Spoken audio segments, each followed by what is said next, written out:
Shri Kodama Prashashki, Prabhupada ki, ki, Advaita Acharya ki. Today's the appearance of Sri Advaita Acharya. So we have this Panchatattva Mahamantra. Jai Shri Krishna Chaitanya Prabhu Nityananda Shri Advaita Gadadhar Shri Vasadi Gaura Bhakta Vrinda. Prabhupada advised the devotees to chant, requested the devotees to chant this before chanting the japa. And some devotees do it in between each round. And the purpose of it is to free us from offences. So the Panchatattva are the 5 aspects of the Absolute Truth, and Advaita Acharya is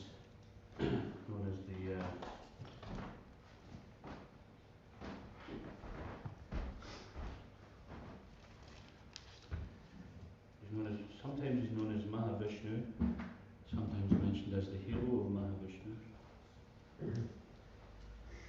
In a few minutes, Javik Prabhu is going to speak a little bit about the appearance of Advaita Acharya, and then we'll have Bhajan, and Hoshi Prabhu will speak also in a bit more detail about Sri Advaita Acharya. So there's this verse, Panchatattva Akam Krishnam, Bhakta Rupa Surupakam, Bhakta Vataram, Bhakta Kyam Namami, Bhakta Shaktakam. So this is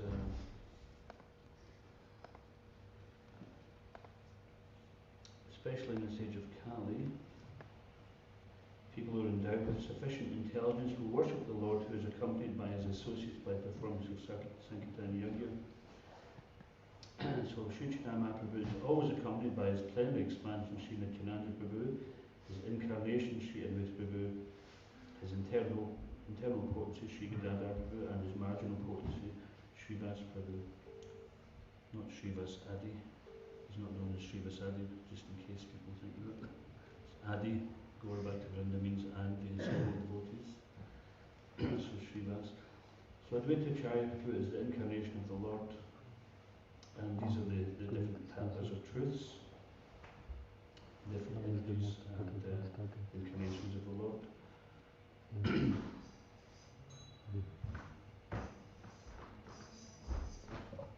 So Advaita Acharya, he's actually very, very merciful, and upon his request, he was worshipping Shalagam Shila and calling on the Lord to appear. Just like in Scotland, before we had deities, we were worshipping Shalagam Shilas, and we were calling on Lord Gauranga to appear. And by his mercy he did. So we were following the footsteps of Advaita Acharya. And by the Lord's mercy he fulfilled that desire. And now that the Lord is here, he said, okay, you called me, what are you going to do for me? What are you going to do to spread this mission to every town and village in your Prabhu Data Desh? So this is our great fortune that the Lord has said, okay, you've called my name, now I'm here. I'm here for the purpose of spreading Sankirtan, which is what he did when Lord Advaita Acharya invited the Lord, that although Advaita Acharya looks up to Lord Chaitanya as his Lord, then Lord Chaitanya in his humility would refer to Advaita Acharya as his senior, because he was a senior by age. And because of just a quick leela, and because of that, then Lord Chaitanya would never chastise Advaita Acharya, just like you would never chastise your spiritual master. They say that one should never chastise a senior.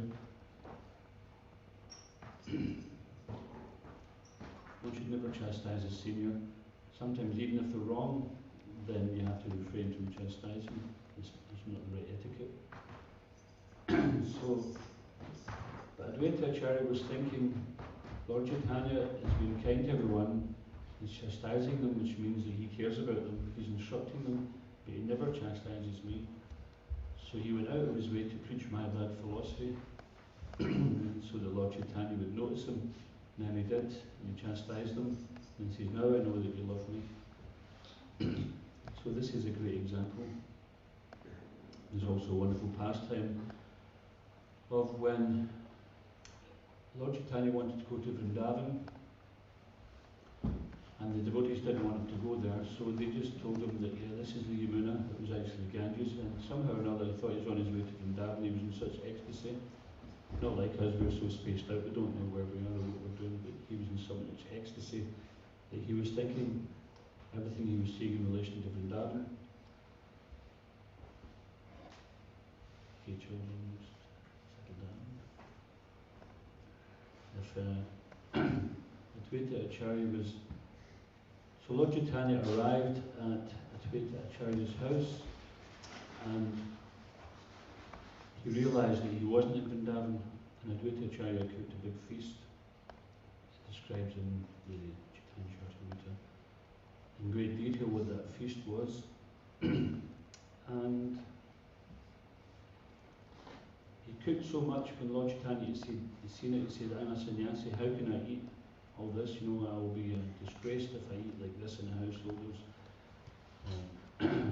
Invited to such a feast by a householder.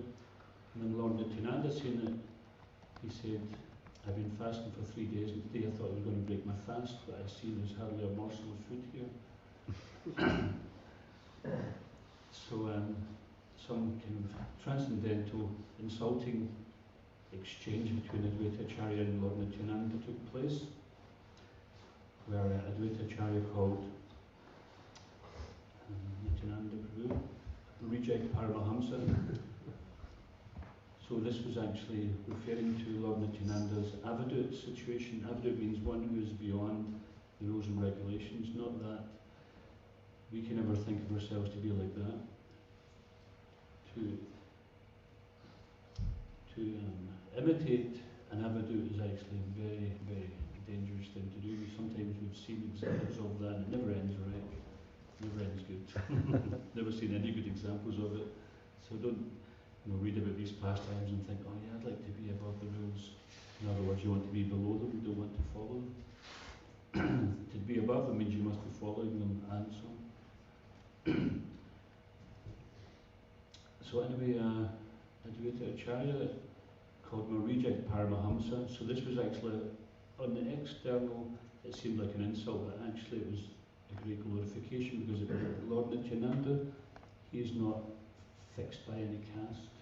He's the Supreme Lord. And he cannot be put into any kind of descriptive box, being that he's the cause of all causes. And so some insulting was going on, and then Lord Nityananda took some rice and threw it at Nityananda Prabhu.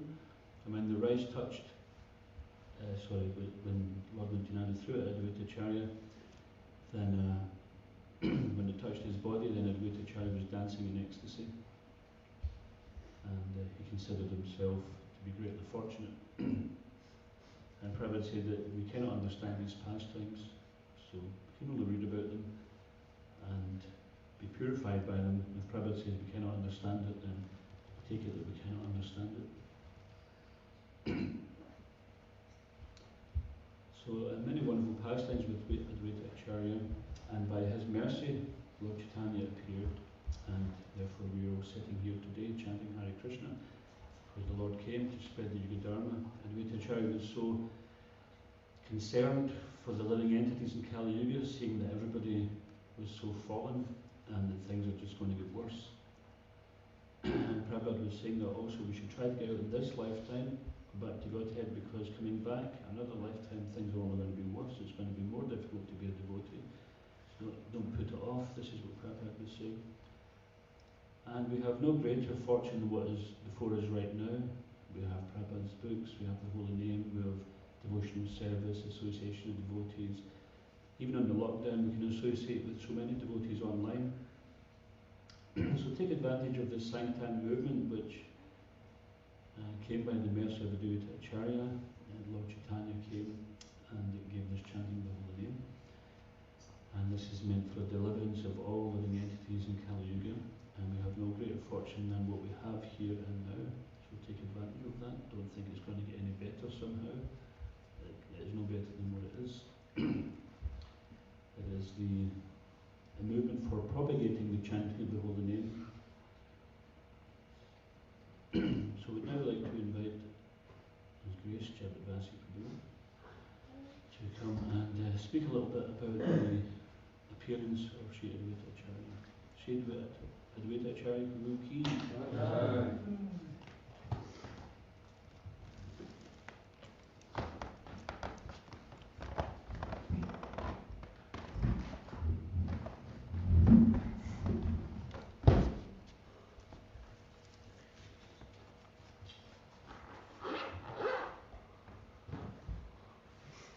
So actually I'm hearing this for the first time. This is from a book called Sri Panchatattva, written by Satyaraj Prabhu.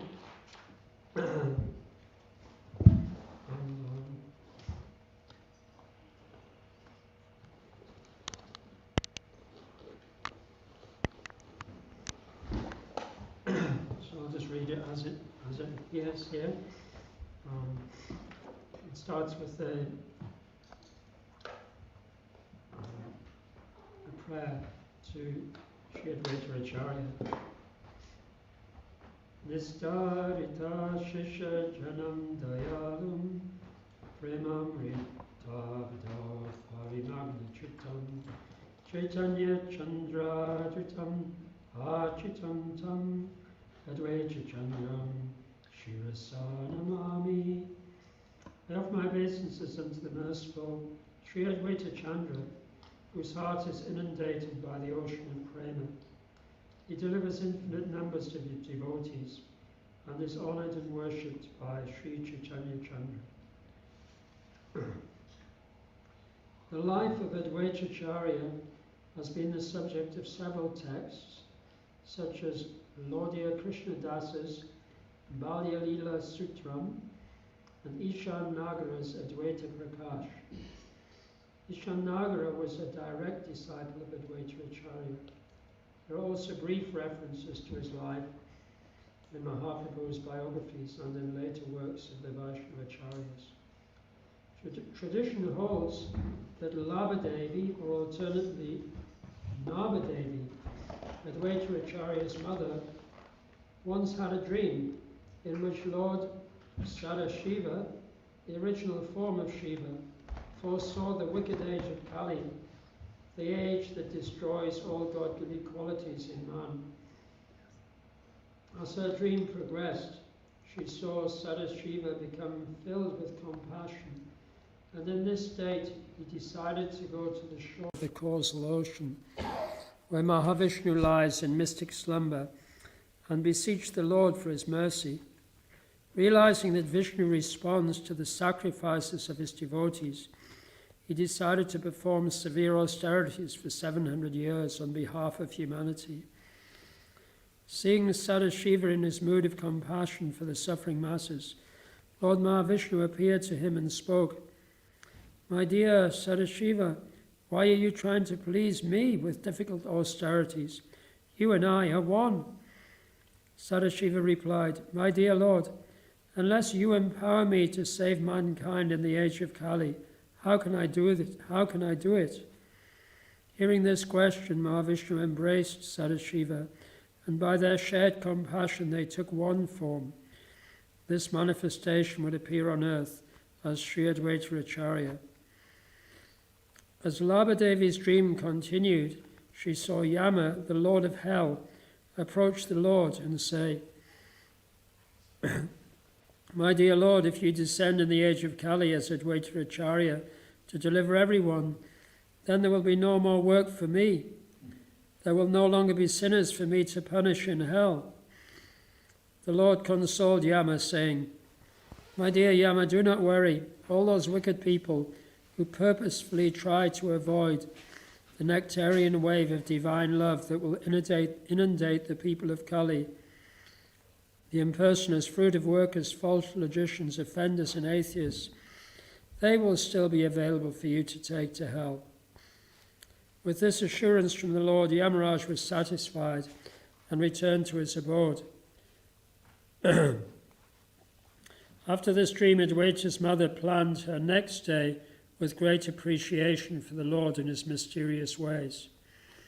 But let us backtrack for a moment. Kuvera Pandit, Advaita Prabhu's father, was a learned Brahmin, an expert in the performance of Vedic sacrifices and a scholar of the Veda. He was born in AD 1410 and lived in the Sri Hatta district of what is today known as Bangladesh, in a village named Lodha. He was the son of Nrsimha Raja, who came from Shantipur. In his previous birth, Advaita's father was the celestial treasurer Kuvera, the head of the Guyakas, or the ghostly followers of Lord Shiva. Since he was one of Shiva's loyal disciples, he was blessed by being allowed to descend to earth as Shiva's very own father, the father of Sri Advaita Acharya. Before Advaita's birth, Kuvera Pandit and Labhadevi had been blessed with 6 sons: Lakshmikanta, Srikanta, Hariharananda, Sadashiva, Kushal, and Kirti Chandra. They also had a daughter, an incarnation of the Ganga, but she passed away at a young age. Of the 6 boys, 4 took sannyas, leaving home to travel to holy places. The 2 remaining sons, elder brothers of Sri Advaita Acharya, became householders, and their descendants are still living in present-day Bangladesh. Kuvera Pandit was despondent because his 4 sons had left home, and as a result he took a leave of absence from his enviable job as courtly advisor to King Divya Singha, the then emperor of Sri Hatta. Kuvera went with his wife to Shantipur in West Bengal, and they spent their time performing austerities on the bank of the Ganges. While in Shantipur, Kuvera Pandit performed Maunavrat, a vow of silence, and it was at this time too that his wife had the dream mentioned above about Mahavishnu and Shadasiva. When she told her husband about the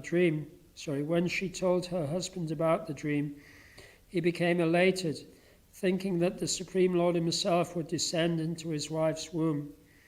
Soon after this incident, his wife became pregnant, and soon after that, they returned to Lodha.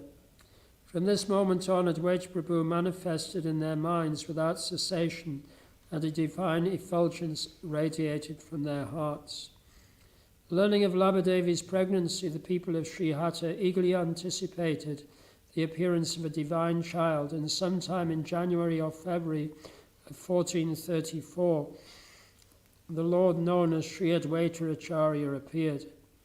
At the auspicious time of his birth, the people of Sri Hatta were bathing in the Ganges, and the holy name of Hari resounded everywhere. Local astrologers and pandits predicted that the divine baby would deliver the entire world. During the Annaprasana ceremony, in which young babies are fed their first grains and are given a name, the family priest, who was a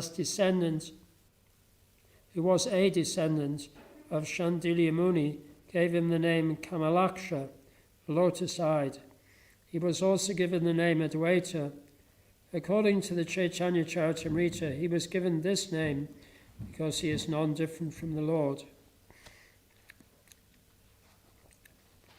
So that's the birth appearance pastime. There's one other little pastime I can read.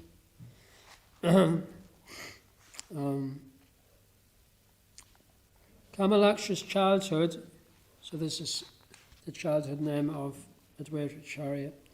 Kamalaksha's childhood was replete with activities in the mood of Shiva, who was also known as Rudra, the god of anger. In Haricharan Das's Advaita Mangala, it is said that Kamalaksha was once playing with the son of King Divya Singha in a cave. The prince began to mock devotees who chant the Hare Krishna Maha Mantra. Kamalaksha became so angry that the prince, who was otherwise quite brave, actually fainted out of shock. When Kamalaksha was 5 to 10 years of age, he quickly grew in learning and became quite the child prodigy. Even as a young boy, he always used his learning to show the supremacy of Vishnu or Krishna.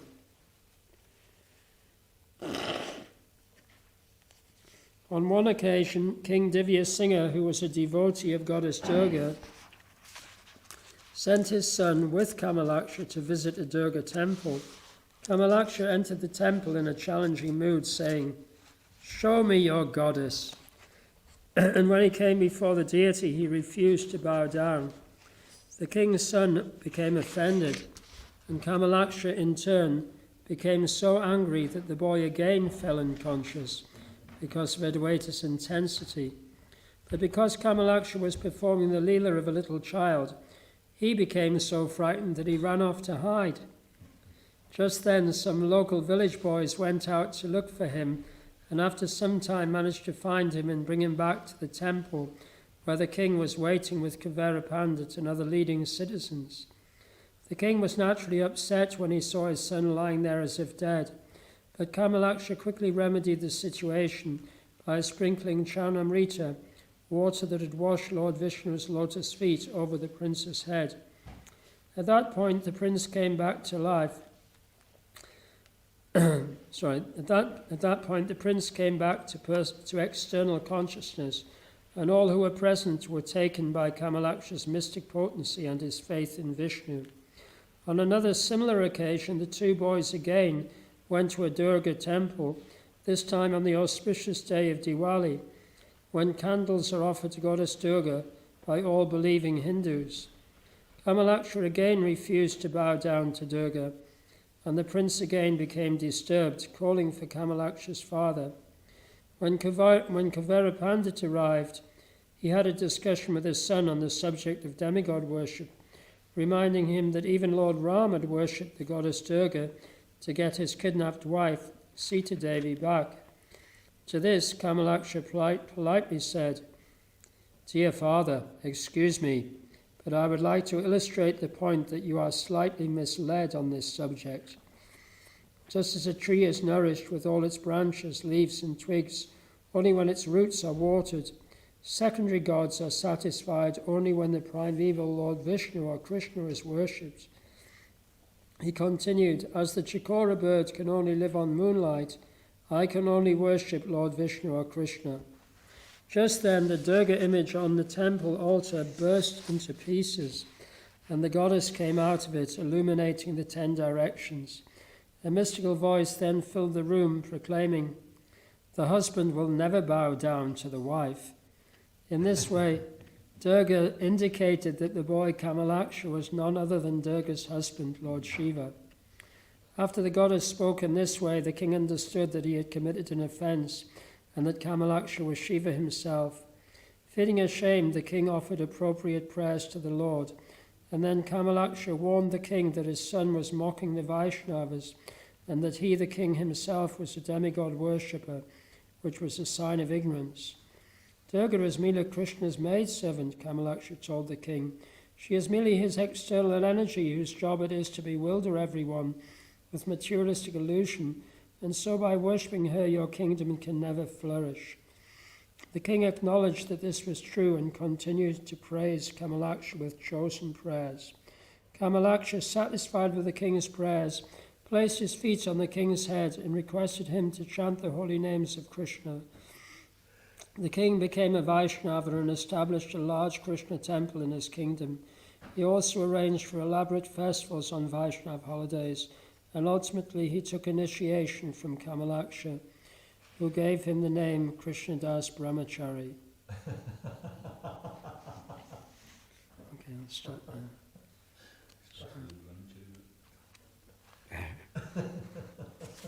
Okay. Sri Advaita Acharya Anubhav Mahamahotsava ki. Shri Shri Kodnatai Maipur Shashi ki. Nitai Gaura Premanandi. Srila Prabhupada ki. So yes, it's a nice book. I haven't read any of these pastimes before, so thank you for the opportunity.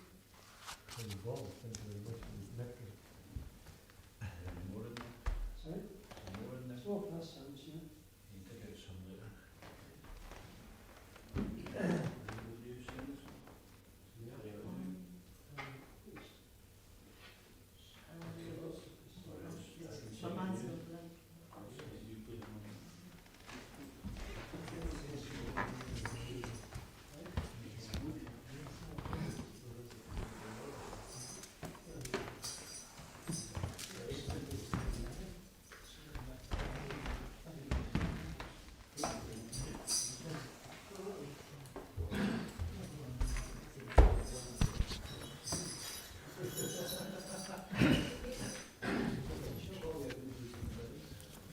Thanks, Javet, for those wonderful pastimes, and if you can look at some more short pastimes, that'd be nice. We'll try and squeeze some in. But Hoax also has a talk to give, so we'll see what time we've got. So we're just going to chant this nice song, Prayers to the Lotus Feet of Sri Chaitanya Mahaprabhu.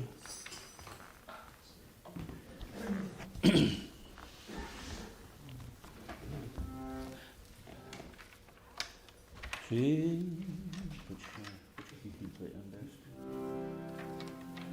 It starts in C minor, or D minor?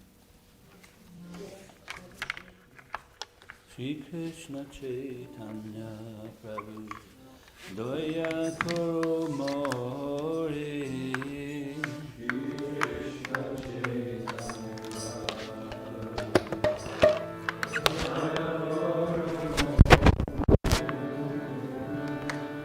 Shri Krishna Chaitanya Prabhu Daya Koro More.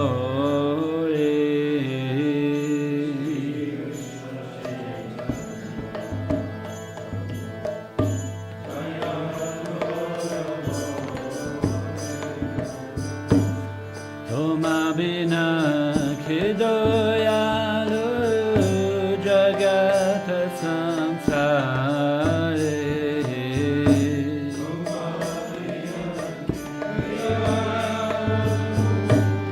Jagata samsare. Toma bina kidoyalu jagata samsare.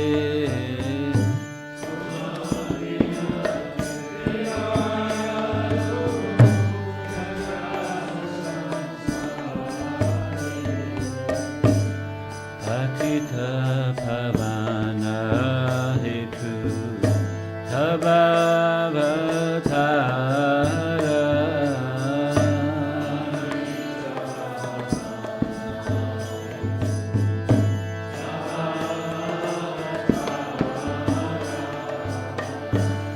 Patita pavana hetu tavavatara.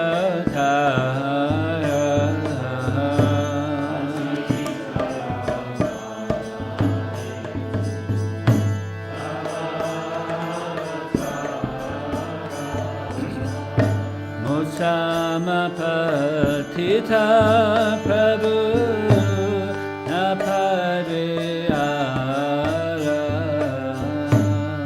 Samapatita Prabhu Napadeyara. Musamapatita Prabhu Napadeyara.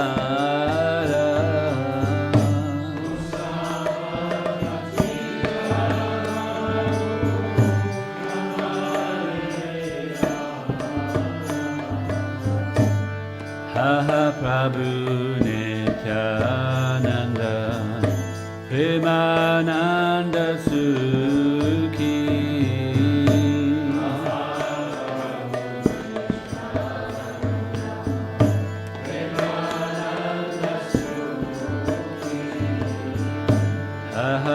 Prabhu Nityananda Premananda Sukhi.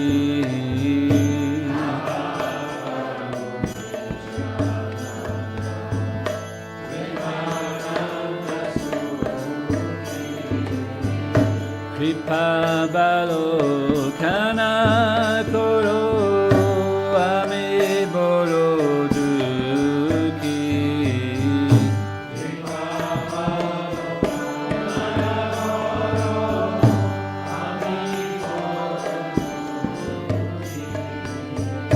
Kripabalokana koro ame boro dukhi.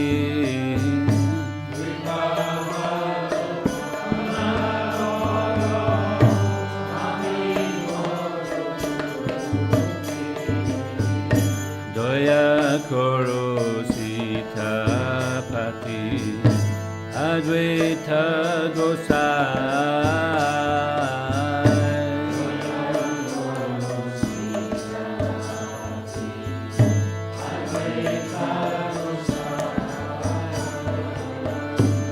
Doya Koro Sita Pati Advaita Gosai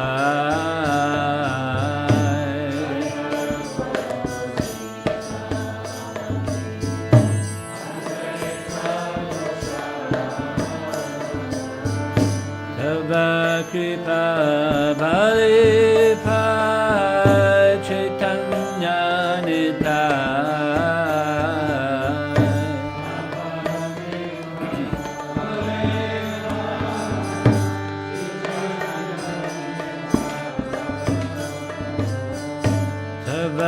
Kripa Bali Pai Chaitanya Nitai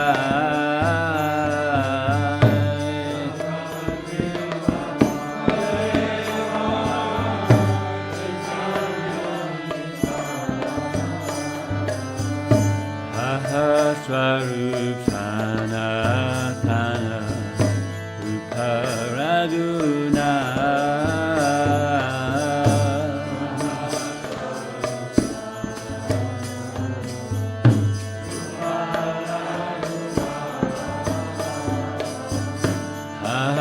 Swarup Sanatana Rupa Raguna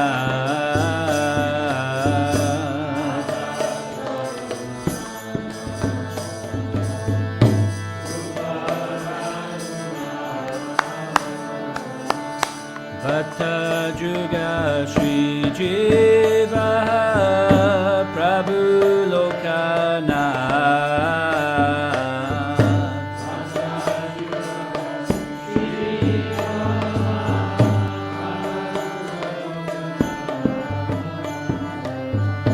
Bhatta Juga Sri Jiva Prabhu Lokana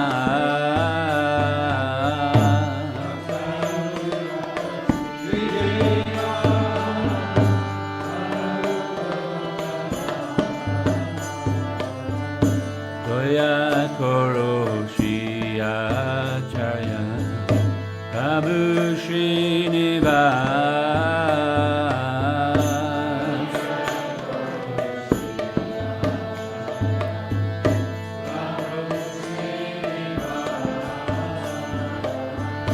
Doya Koro Shri Acharya Prabhu Srinivas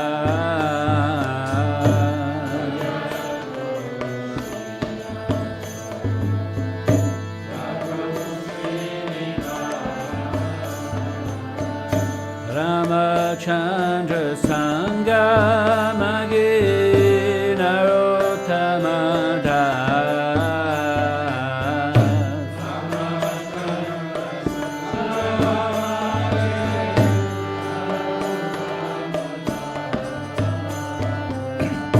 Ramachandra Sangha Magi Narottama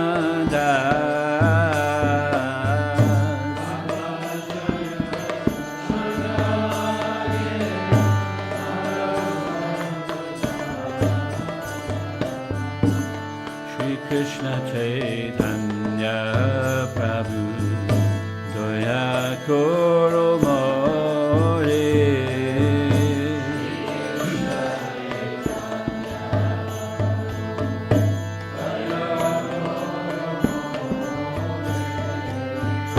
Shri Krishna Chaitanya Prabhu Doya Koro More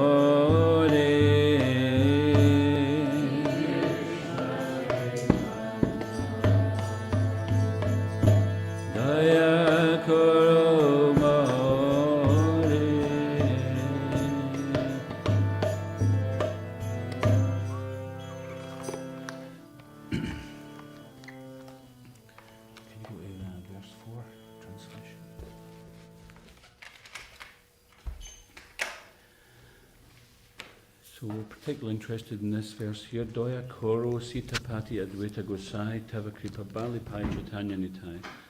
My dear Advaita Prabhu, husband of Sita, you are so kind. Please be merciful to me. If you're kind to me, naturally Lord Chaitanya and Nityananda will also be kind to me. So we have Sri Sri Kodnitai, my Prashashi, our presiding deities of Scotland, the whole north region actually. And if we want to get the mercy of these deities, then we can pray to Advaita Acharya. He got the mercy and he showed us how to get the mercy, so this is a nice prayer. We used to sing this every day actually in the temple room. So many of the devotees here are very familiar with it. So we'd now like to invite Adhoksha Prabhu to speak about the glories of Advaita Acharya. Shri Advaita Acharya ki.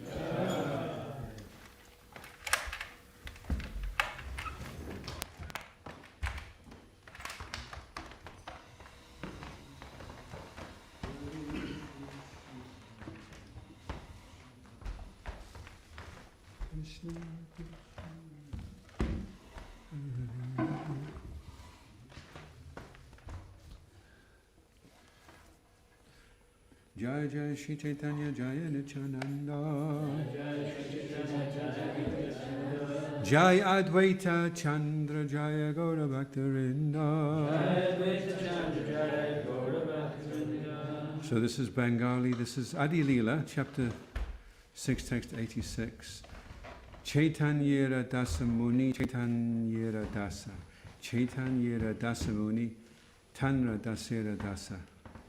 This is Advaita Acharya, and he's saying, I am a servant of Lord Chaitanya, a servant of Lord Chaitanya. I am a servant of Lord Chaitanya, and a servant of his servants. Saying this, Advaita Prabhu dances and loudly sings. Then at the next moment he quietly sits down. The source of the sentiment of servitude is indeed Lord Balaram. The plenary expansions who follow him are all influenced by that ecstasy. Lord Sankishan, who is one of his incarnation, also considers himself a devotee. Another of his incarnations, Lakshman, who is very beautiful and opulent, always serves Lord Ram.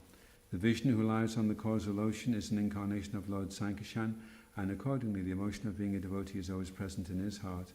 Advaita Acharya is a separate expansion of him. He always engages in devotional service with his thoughts, words and actions. By his words he declares, I am a servant of Lord Chaitanya. Thus with his mind he always thinks, I am his devotee. With his body he worshipped the Lord by offering Ganges water and tulsi leaves, and by preaching devotional service he delivered the entire universe. So like Prabhupada Prana was saying, I thought it was a nice point, that Shalagram was being worshipped, Lord Chaitanya was being petitioned.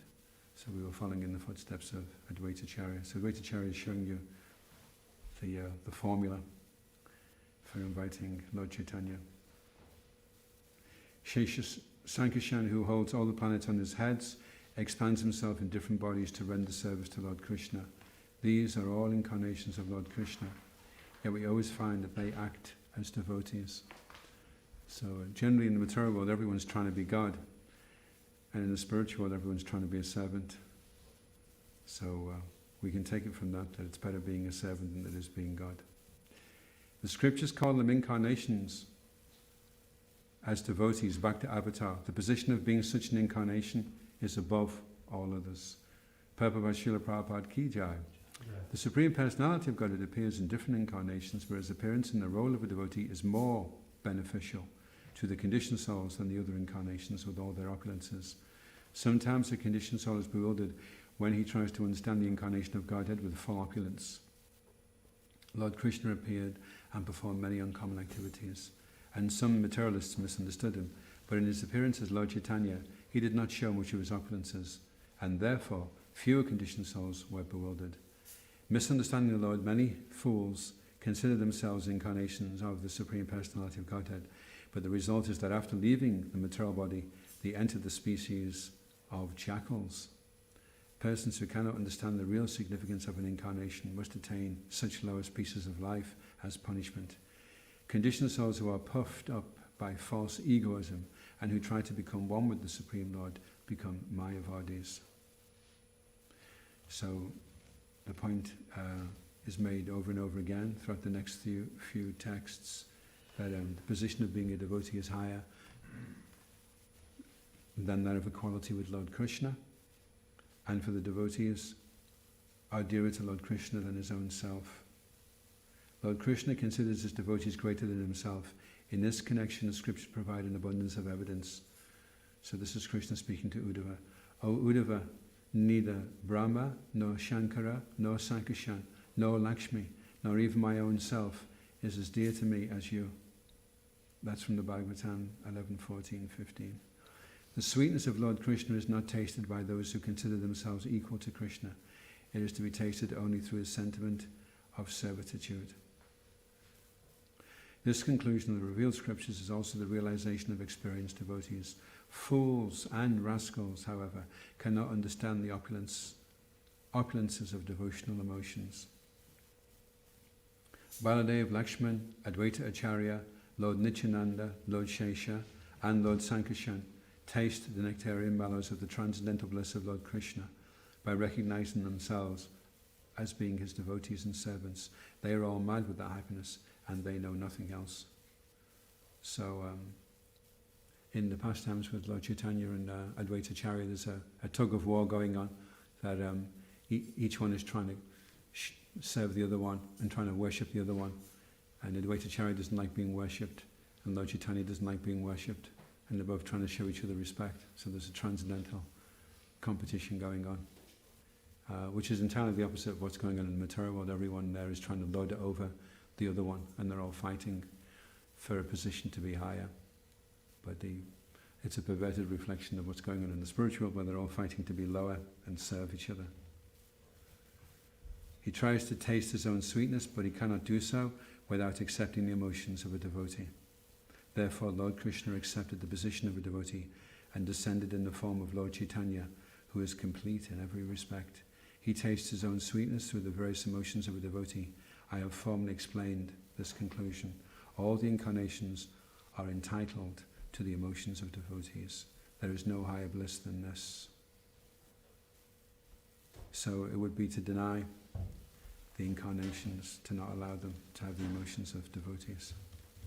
The original Bhakta avatar is Sankashan. Sri Advaita is counted among such incarnations. Although Sri Advaita Prabhu belongs to the Vishnu category, he displays servitorship to Lord Chaitanya Mahaprabhu as one of his associates. When Lord Vishnu appears as a servitor, he is called an incarnation of a devotee of Lord Krishna. Sri Sankashan, who is an incarnation of Vishnu in the spiritual sky, known as the Greater Vaikuntha, is the chief of the quadruple incarnations and is the original incarnation of a devotee. Lord Mahavishnu, who is lying on the causal ocean, is a manifestation of Sankashan. He is the original personality of Godhead who glances over the material and efficient causes of the cosmic manifestation. Advaita Prabhu is accepted as an incarnation of Mahavishnu. All the plenary manifestations of Sankashan are direct expansions of Lord Krishna. That consideration also makes Advaita Prabhu an eternal servitor of Gaura Krishna. Therefore, he is accepted as a devotee incarnation. So then he concludes by saying, this is Krishna's Kaviraj, I offer my obeisances 10 million times to the lotus feet of Sri Advaita Acharya. Please do not take offense at this. Your glories are as fathomless as millions of oceans and seas. Speaking of its measure is a great offense indeed.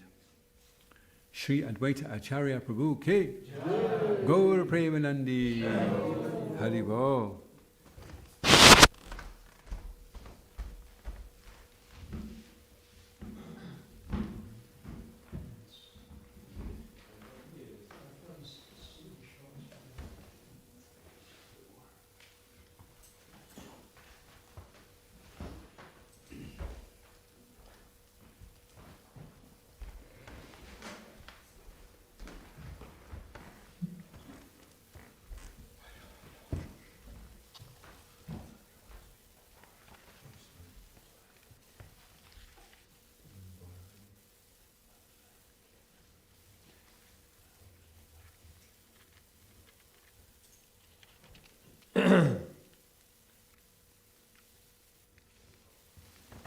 So before Lord Chaitanya went to Gaya and started to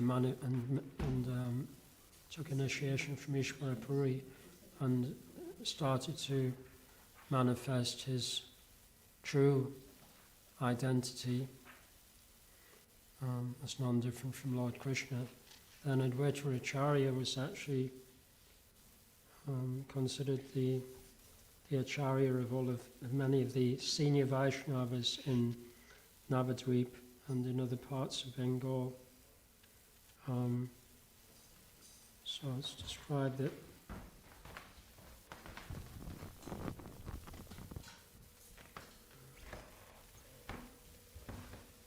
and at that time Advaita Acharya met Haridas Thakur.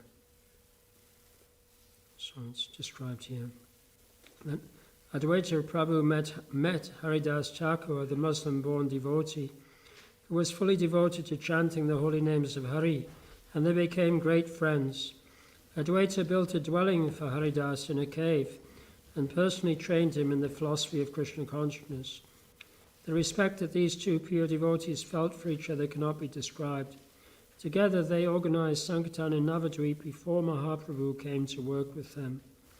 Advaita Prabhu tried to encourage young Nimai Pandit to join their Sankirtan team, but Nimai was merely interested in scholarship prior to his Sankirtan pastimes. It took some time and his relationship with Ishvara Puri before Mahaprabhu relented and outwardly showed his appreciation of the Vaishnavas. Before Advaita's marriage, he initiated Mahaprabhu's most intimate associates, such as Vasudeva Datta, Bhagavatacharya, Shyamadas, Yadanandana Acharya, who was the guru of Srila Raghunath Das Swami, as well as Chaitanya Mahaprabhu's parents. That story may be recounted as follows.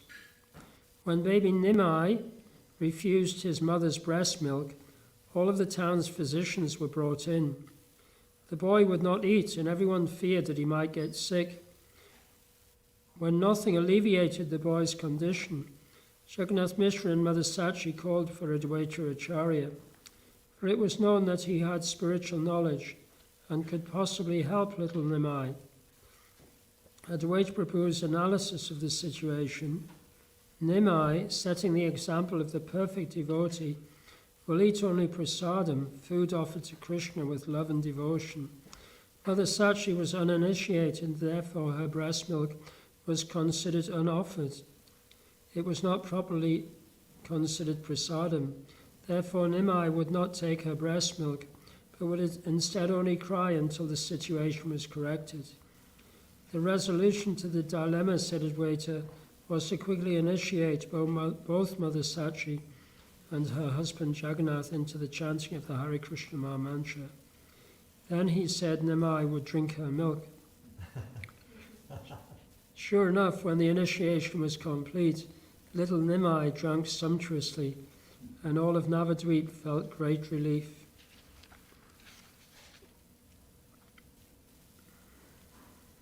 Advaita Prabhu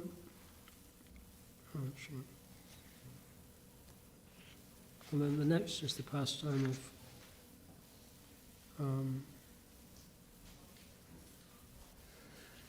Advaita Acharya calling for Krishna to descend. Oh no, there's another pastime. When Advaita Prabhu turned 50, he decided to take Madhavendra Puri's advice to get married. That was his spiritual master. Nrsimha Baduri, the father of the bride-to-be, was a learned and renounced Brahmin of the Narayanapur district of Shaptagram.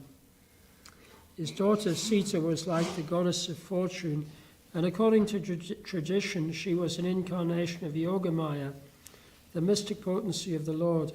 She appeared in this world in the month of September, 4 days before Radhastami, the appearance day of Srimati Radharani. She first saw Advaita Prabhu while crossing the Ganges on a boat with her father and her younger sister, Sri Devi. Nrsimha Baduri and his daughters were impressed by the beautiful golden form of Advaita Prabhu as he was performing his worship on the bank of the Ganga. Sita Devi especially appreciated Advaita's beauty. Some days later, Nrsimha Baduri took his daughters to Shantipur to perform worship of the goddess Bhagavati.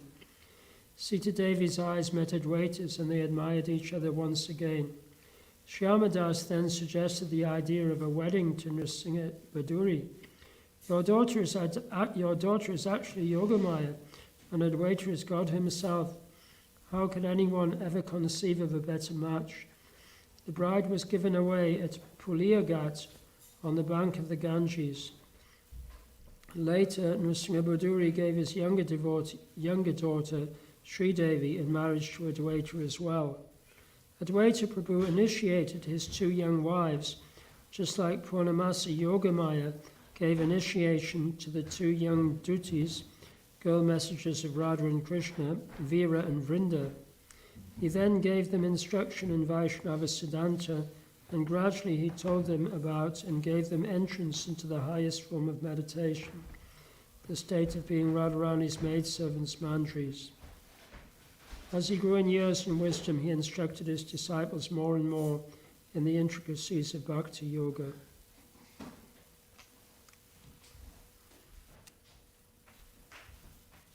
Okay, so this biography is it's really like stage by stage description of Advaita Acharya's life.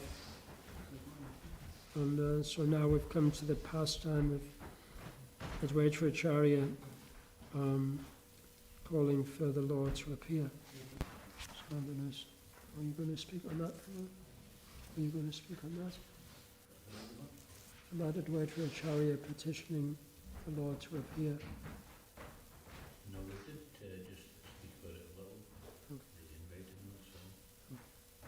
Do you do something about that? It's just one paragraph. Advaita Prabhu could not tolerate the complete absence of spirituality in the people of his time. To alleviate the burden of the masses, he tried various forms of worship to propitiate the Supreme. He offered flowers to the Ganga, and by divine providence, these flowers floated down the stream to touch the body of Mother Sachi, who was bathing there. As a result of this, her son Vishvarup, Mahaprabhu's elder brother, an incarnation of Sankirtan, was born. The scriptures say that the Lord, who is very kind to his devotees, offers himself to whomever offers him even a mere tulsi leaf or a handful of water. Knowing this, Advaita sat down on the bank of the Ganges, and his whole body shivering and perspiring with ecstasy, called for the Lord to descend with offerings of Ganga water and tulsi leaves. It was thus through Advaita's mercy that the Lord appeared.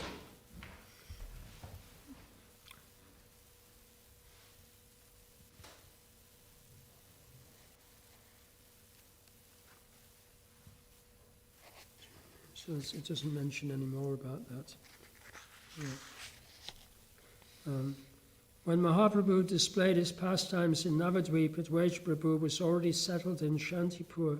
Still, Advaita would come regularly to see the Lord. The Chaitanya Bhagavatam informs us that when Mahaprabhu showed his divine opulences, Mahaprakash, for the first time in the house of Srivas Thakur, Ramai Pandit came to Shantipur and told Advaita Prabhu about it. Advaita immediately came to Navadvip with his worship paraphernalia to perform the first celebration of Chaitanya Mahaprabhu in the house of Nandan Acharya. At that time, Advaita Prabhu worshipped the Lord with this verse: Namo Brahmani Devaya Go Brahmanahitaya Cha Jagadataya Krishnaya Govindaya Namo Namaha. My repeated obeisances to Krishna, who is Govinda, the Lord of the Brahmins, the friend of the cows, and the benefactor of the universe. Because he never saw any difference between Mahaprabhu and Krishna, he never used any new or separate mantra for the worship of Lord Chaitanya. Advaita Prabhu was the first to boldly claim that Mahaprabhu was none other than the Supreme Lord himself.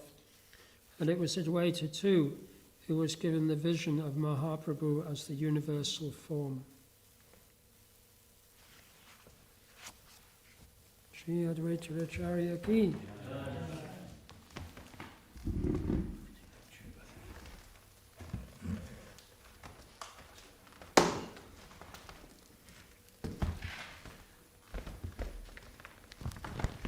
Just before Arti, there's some more we can read about Lord Advaita Acharya from the Sri Chaitanya Charitamrita.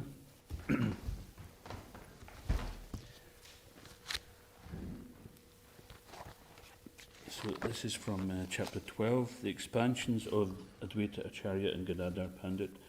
So particularly we'll speak a little bit about the expansions of Advaita Acharya.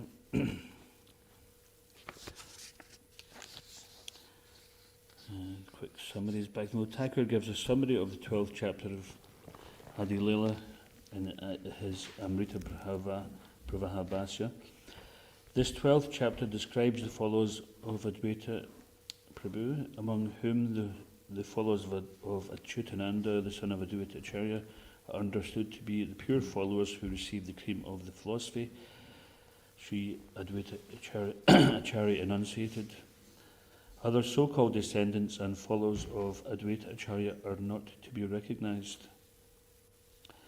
This chapter also includes narrations concerning the son of Advaita Acharya named Gopal Mishra and Advaita Acharya's servant named Kamalakanta Vishvasa. In his early life, Gopal fainted during the cleansing of the Gundicha Mandira at Jagannath Puri, and thus became a recipient of the mercy of Lord Chaitanya Mahaprabhu. The story of Kamalakanta Vishvasa concerns his borrowing 300 rupees from Prataparudra Maharaj to clear the debts of Advaita Acharya. So much is 300 rupees worth nowadays? About maybe £4. So it's a nice pastime there. And for which Sri Chaitanya Mahaprabhu chastised him when he came to know of it. Kamalakanta Vishvasa was then purified by the request of Sri Advaita Acharya. After describing the descendants of Advaita Acharya, the chapter concludes by describing the followers of Gadadhar Pandit Goswami. So we'll just read through to Arti time, but some nice pastimes and exchanges between Advaita Acharya and Lord Chaitanya, and some nice philosophy in here as well, and some good guidelines for those who want to be considered important to follow Srila Prabhupada loyally. The followers of Sri Advaita Prabhu were of two kinds. Some were real followers and the others were false. Rejecting the false followers, I offer my respectful obeisances to the real followers of Sri Advaita Acharya, whose life and soul were Sri Chaitanya Mahaprabhu.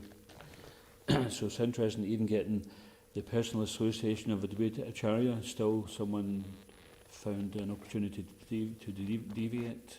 It just shows you how Maya is there for everyone, even in the association of the Supreme Lord. If we want something, then Maya will give that. All glories to Sri Chaitanya Mahaprabhu, all glories to Lord Nityananda, all glories to Sri Advaita Prabhu, all of them are glorious. I offer my respectful obeisances to the all-glorious Advaita Prabhu, who forms the second branch of the eternal Chaitanya tree, and to his followers who form his sub-branches. So who was the first branch? Who is leading the first branch? If this is the second branch? Nityananda Prabhu, yeah. So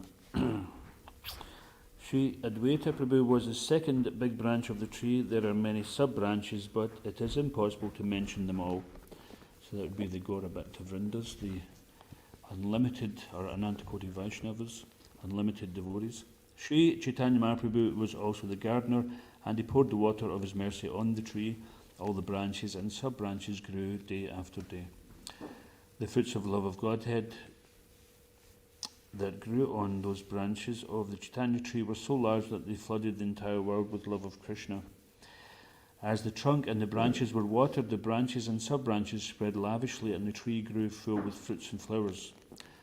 At first, all the followers of Advaita Acharya shared a single opinion, but later they followed two different opinions as ordained by Providence. So the words Daivera Karana indicate that by dint of providence or by God's will, the followers of Advaita Acharya divided into two parties. Of course, it's by their desire. Such a disagreement among the disciples of one Acharya is also found among the members of the Gaudiya Math, and Prabhupada goes on to explain due to this division of opinions, then he decided to leave that schism and just go and follow directly the orders of the Acharya. So the next verses explain a little bit about that.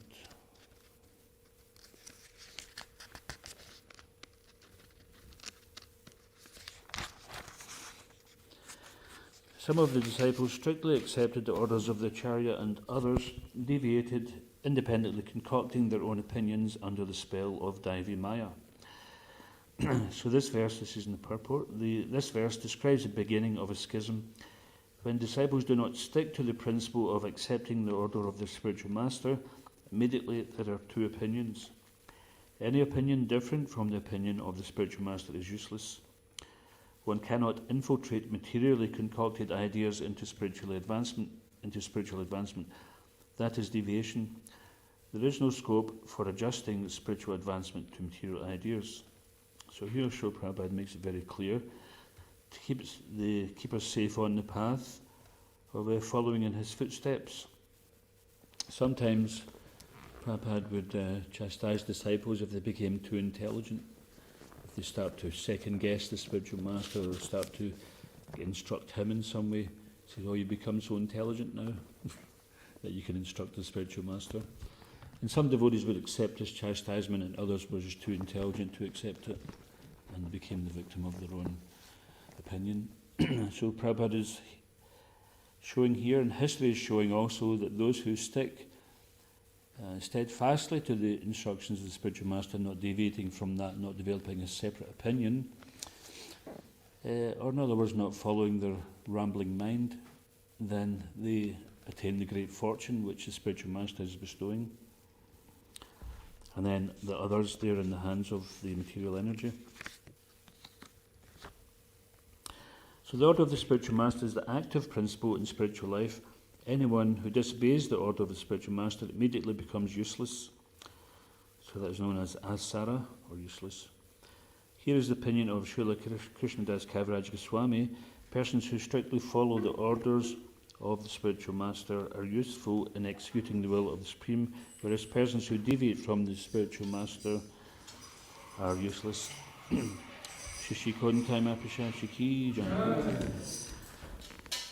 So we'll just finish here. Prabhupada says, there's no need to name those who are useless. I've mentioned them only to distinguish them from the useful devotee. And then various pastimes are described here about Advaita Acharya and this so-called debt. So just before we start for Arti, I'll just briefly mention what that pastime was. Is that someone came to know that apparently Advaita Acharya had some 300 rupee debt. And this devotee thought, this is the Supreme Lord. He wrote a letter to Maharaj Prataparudra explaining this is Supreme Lord can't be in debt, so let me pay this debt. And Lord Chaitanya chastised him, and he says, basically says, how can you pay the debt of the Supreme Lord who is not in debt to anybody? And he got this kind of chastisement that you I don't want to see you again. Then of course he did get to see the Lord, and he got a chance to give this instruction. So this is the case. The Supreme Lord is not in debt to anybody. Although, Naparayaham, as we see in the book written by Srila Shiva Maharaj, that he says that this saying of Krishna, that I cannot repay you, Krishna feels indebted to the devotees for choosing to serve him. So in this way the devotees can attract the most attractive person, Sri Krishna. So now we're going to stand for Arti. We'll chant the Gora Arti prayers. And then after that we'll sing a pranams and then prasadam feast offered to the deities. Shri Advaita Acharya ki, Shri Prabhupada ki, Shri Kunta Mahaprasad ki, Shri Govinda ki.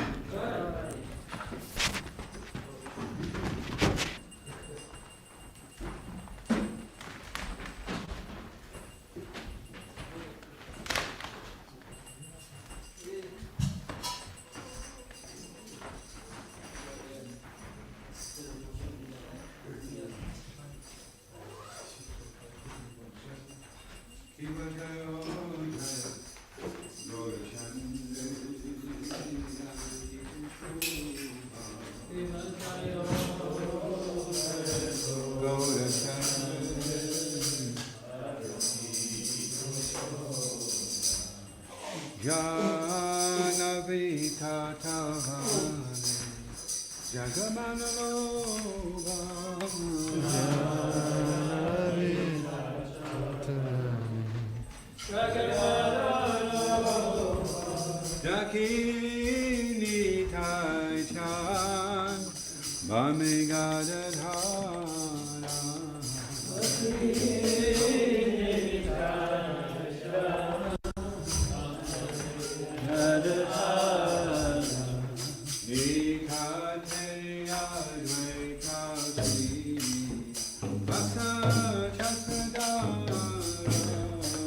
Hare Rama, Hare Rama, Rama Rama, Hare Hare.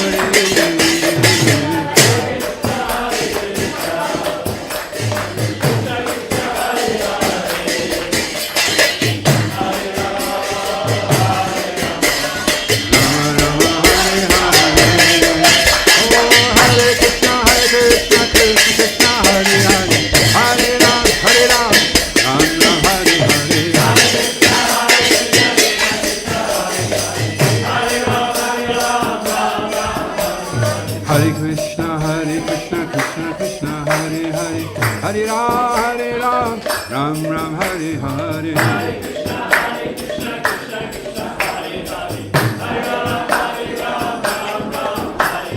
Hare Krishna, Krishna Krishna, Hare Hare, Hare Rama, Rama Rama, Hare Hare.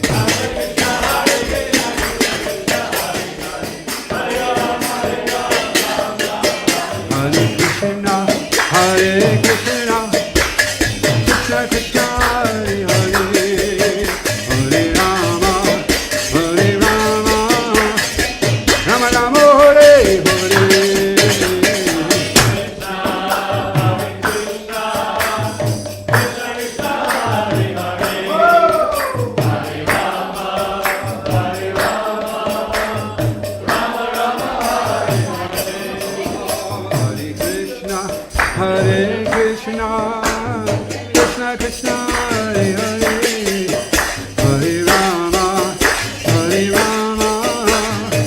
Rama Rama, Hare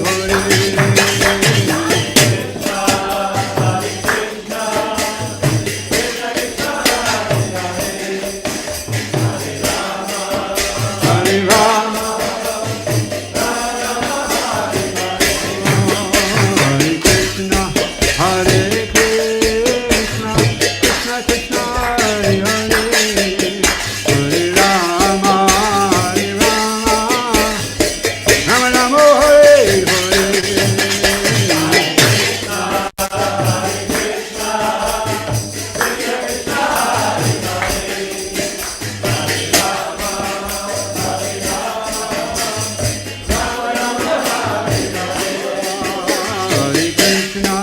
Hare Krishna, Krishna Krishna, Hare Hare, Hare Rama,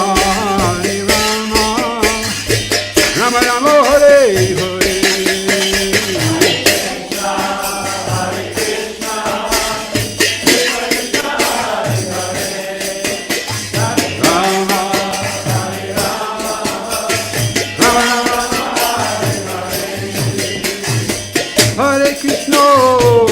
Hare Krishna, Krishna Krishna, Hare Hare, Hare Rama, Rama Rama, Hare Hare.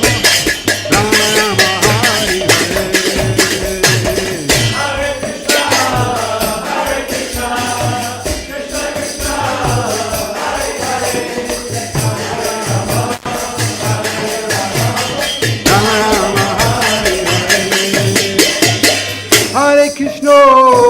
Hare Krishna, Krishna Krishna, Hare Hare, Hare Rama,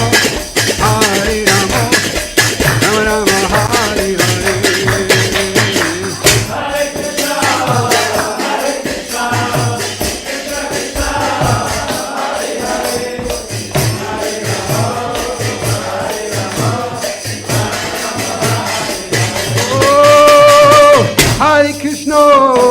Hare Krishna, Krishna Krishna, Hare Hare, Hare Rama, Rama Rama, Hare Hare.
Krishna Krishna Hare Hare Hare Rama Hare Rama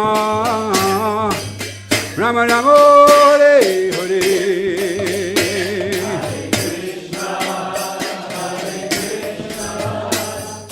Krishna Krishna Hare Hare Hare Ramo Hare Ramo Rama Hare Hare Hare Krishna Hare Krishna Krishna Krishna Hare Hare Hare Rama Hare Rama Rama Hare Hare Hare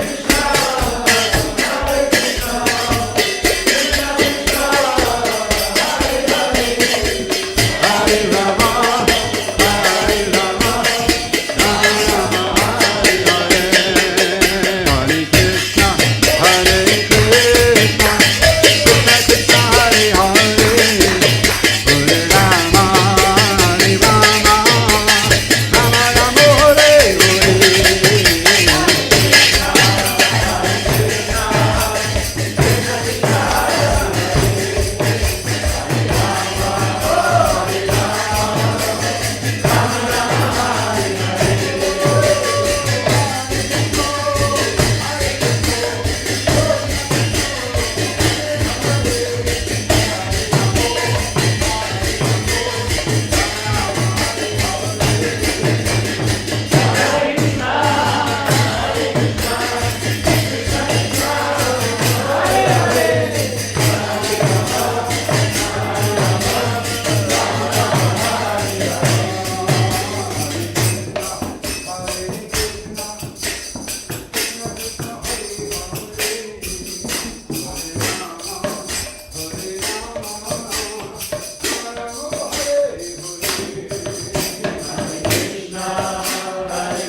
Advaita Acharya Prabhu K.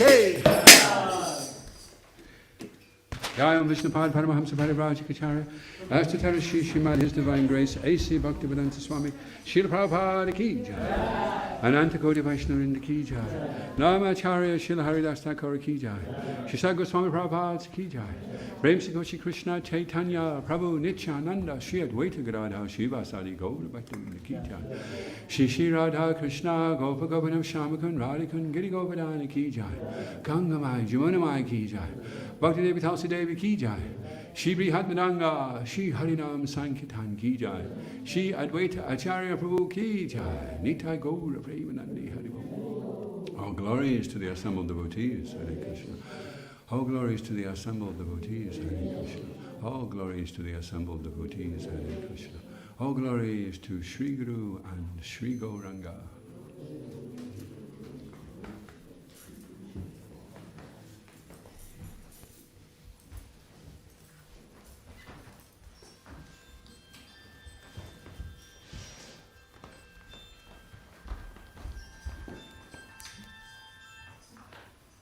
Namaste, Namaste, Namaste. Namaste. La da la da da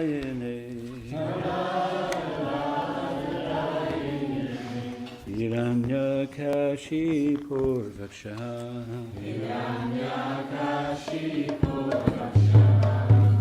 Shilatankana Kalaye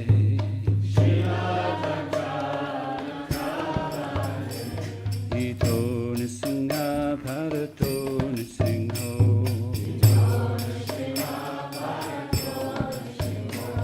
Yato Yato Mitato Nisinga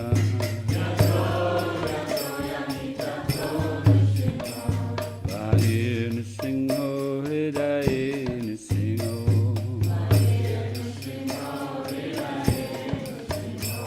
Nisingha Madem Sharanam Prapade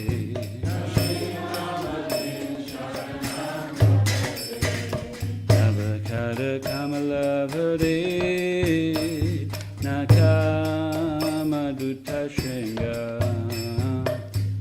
Dalita Hiranyakashipu Tanubringa Keshavadrita Narari Rupa Jaya Jagadisha Hare Jaya Jagadisha Hare Jaya Jagadisha Hare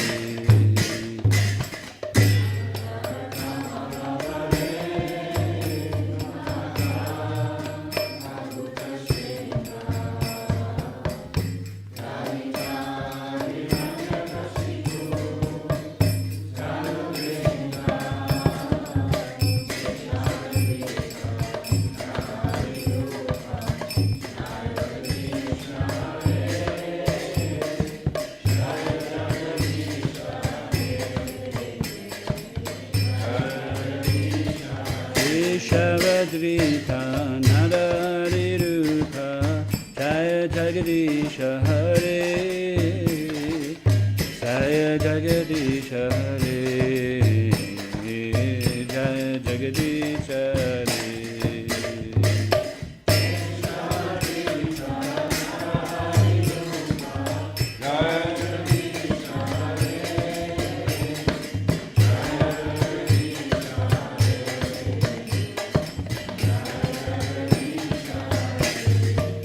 Jaya Nisingade Jaya Nisingade Nisingade Jaya Nisingade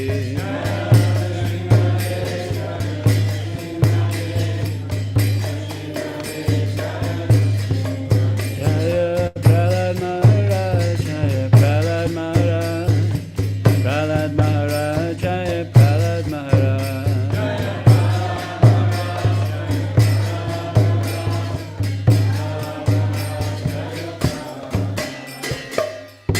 Singh De Bhagwan Ki Prahlad Maharaj Ki Nitai Gaur Premanande